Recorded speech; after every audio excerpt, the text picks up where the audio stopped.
but they did a CAT scan of his head and showed a pretty significant brain injury. His brain was really swollen, so we had to leave his skull off to let room for his brain to swell. Did a CAT scan this morning, and that shows that his injuries had progressed, and it looks even worse. Everything, shows a pretty severe brain injury. When you guys got a hold of him, can you tell me a little bit about, just on your knowledge, how something like this could have happened? Well, I wasn't here when he came in, so I did not see what he was like, or anything like that. I received him this morning at 7 a.m. when he had already been to one surgery. Gotcha. So he was already intubated, on the ventilator, and sedated. So from what we've gathered from just looking at things, he did get tased. He does fall, but then there was a part in the vehicle where we're trying to figure out what caused his seizing. Would that trauma cause that seizing? Head trauma? It could. Okay. Yeah. And I can get one of the neurosurgeons to talk to you, in greater detail about this, obviously. But, and blood in the brain usually is an irritant that can cause a seizure. They did not physically say the words he would probably die, just because I think the emotion in the room and the anger was already very, high. and we were trying to just kind of, but it does not look very good for his chances of survival. What the line of questioning is about, but I remember the case.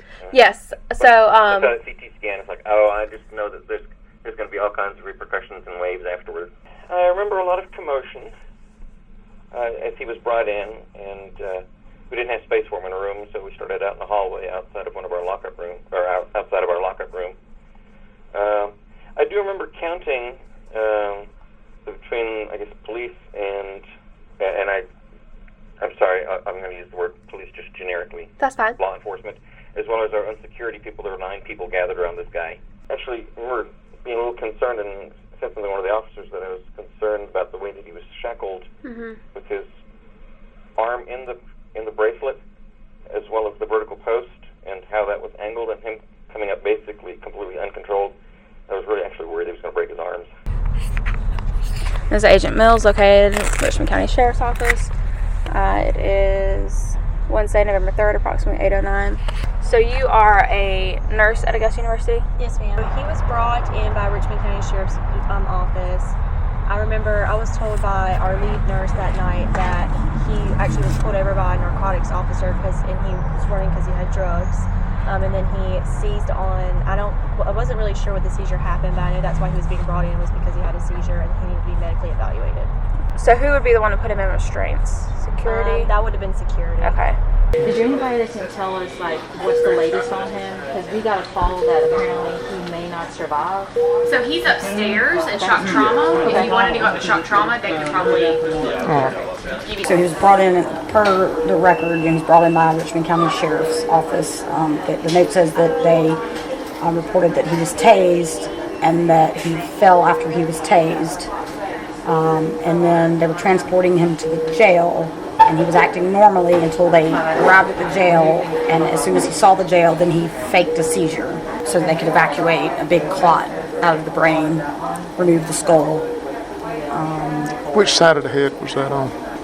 That was on the right. But now we've gone back to a CAT scan this morning after surgery, and he has some more bleeding in an area that's popped up in the back, so he needs another surgery now. The family has arrived. They're very upset. I was just talking to my manager. I was like, this thing I feel like it's fixing to blow way up, because they were calling people, the police did this tonight.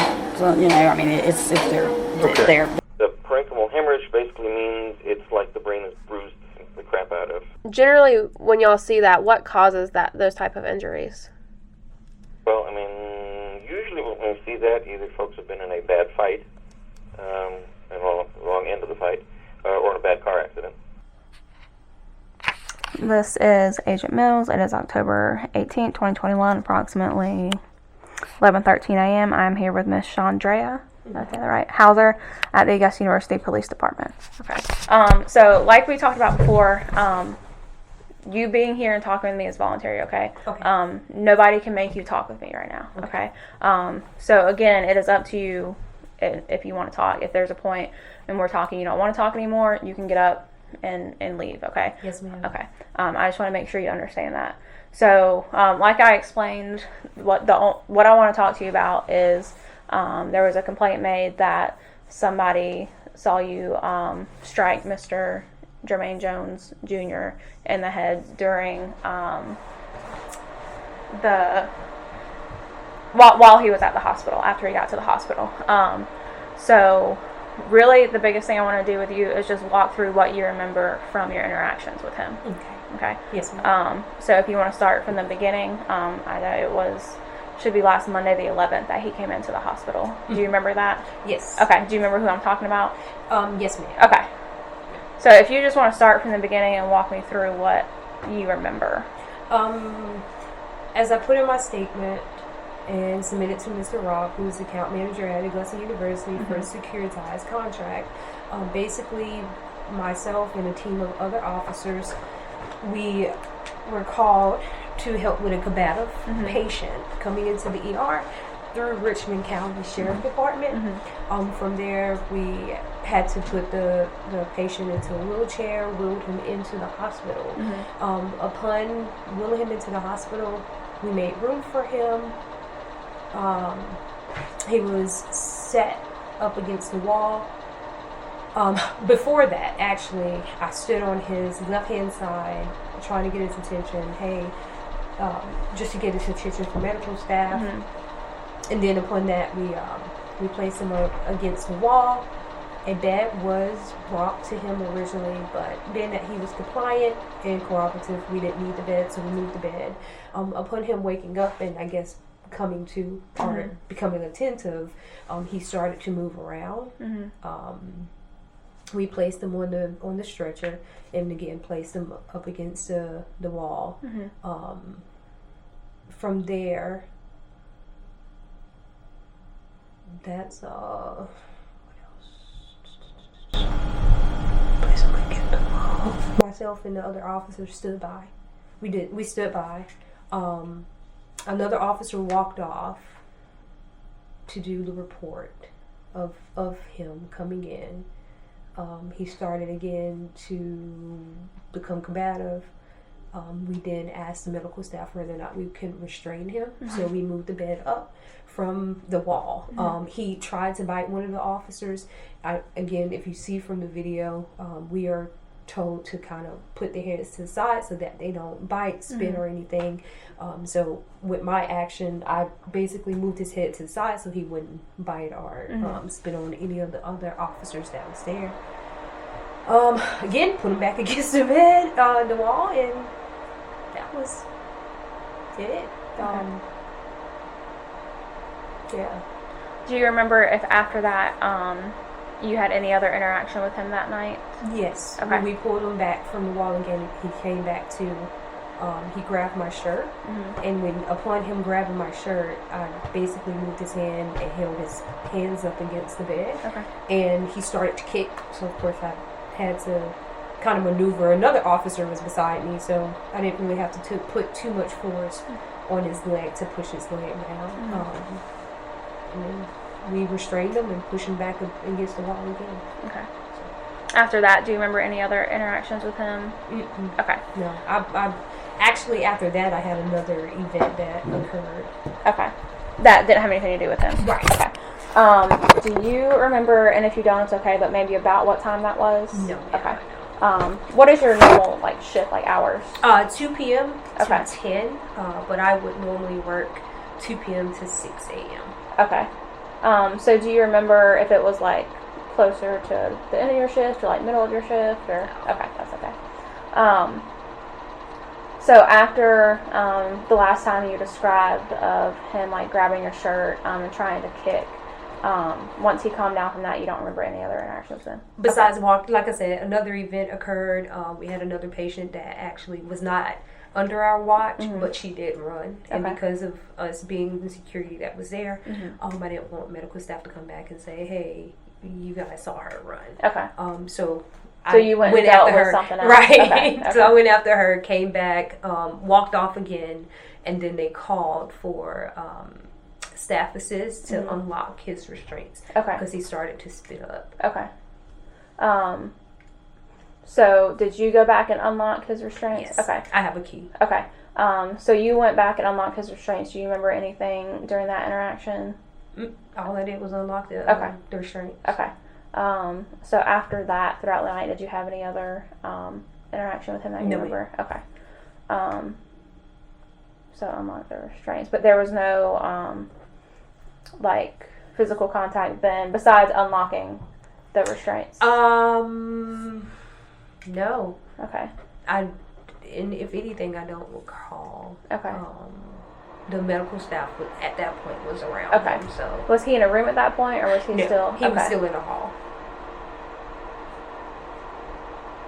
Okay. So all of your interaction with him would have been where there was cameras and other people around and stuff like that. Mm-hmm. Okay.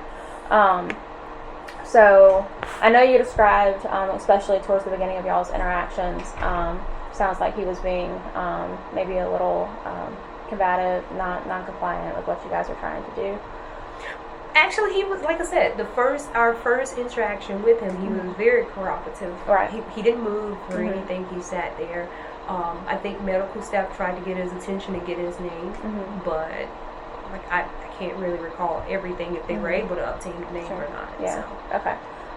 But after that, I mean, as far as like you described, he was trying to bite at one point, trying to kick at one point. Well, he tried to lick me actually when he was in the wheelchair. Okay. Like I said, I was on his left hand side, getting his attention and everything, and he was like, Okay. and that was it. Okay. Yeah. Okay. Then we pushed him up against the wall in the wheelchair. So when he was trying to bite, well, I think you said he was on the stretcher at that point. Yes. And you described using your hand just to Kind of have move his head down so where he couldn't bite. Was he trying to bite you or somebody else? He was trying to bite another officer. Okay. But at no point that was more of like a just trying to control. That way he couldn't bite. There was Or no spit. Okay. But you don't recall ever striking him in the head. Do you remember striking him anywhere else? No, ma'am. Okay. No. I didn't strike at all. Okay. Do you know why anyone would say something like that? I have numerous reasons. Okay. But, no, ma'am, I don't. Okay.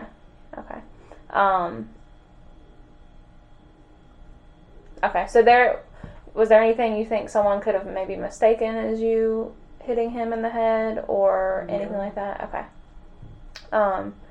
You said you could think of numerous reasons someone would say that. What do you mean by that? Well, I am I wouldn't say the only black supervisor, but the way I received my promotion, a lot of people didn't like. Okay. Because I've only been with Securitize for 2 months. Okay. I actually received the promotion maybe less than 2-3 weeks ago. Okay. So of course, with the promotion, a lot of others have been there longer than myself, Okay. and they don't like the fact that I got promoted or was chosen to be promoted over them. Okay. So just kind of some, not really personal, but just upset that you're a supervisor kind of thing. Right. Okay. So that's the only reason you can think of as someone would kind of. I mean, besides not liking me and don't want to see me in the position, or I mean, like I said, it can be numerous of things, but I'd rather not assume or spread assumptions or rumors. Okay. But besides the fact that I'm the supervisor, female, black, and that, they probably don't like the fact that I'm a supervisor. So. Okay. Is there anything else you can think of from that evening that stood out from your interactions with Mr. Jones that stood out? Anything like that at all? No. Okay. I don't think I have any other specific questions. If I end up having specific questions, I'll call you back and you can decide once again if you want to answer, you don't want to answer. That's all, again, completely up to you. But I think for now, I think that's all I have. So do you have any questions for me? I did. Okay. Because it was informed to me, one, there's been some statements that were submitted on my behalf, and also the video. So what's the case of the video? What's the case of the statement? So I got the video, what was today? Monday. So I got the video end of last week. I still have to sit down and review it and everything like that. So that's still stuff that we have to sit down and go over, okay? Okay. But what did you have specific questions about it, or?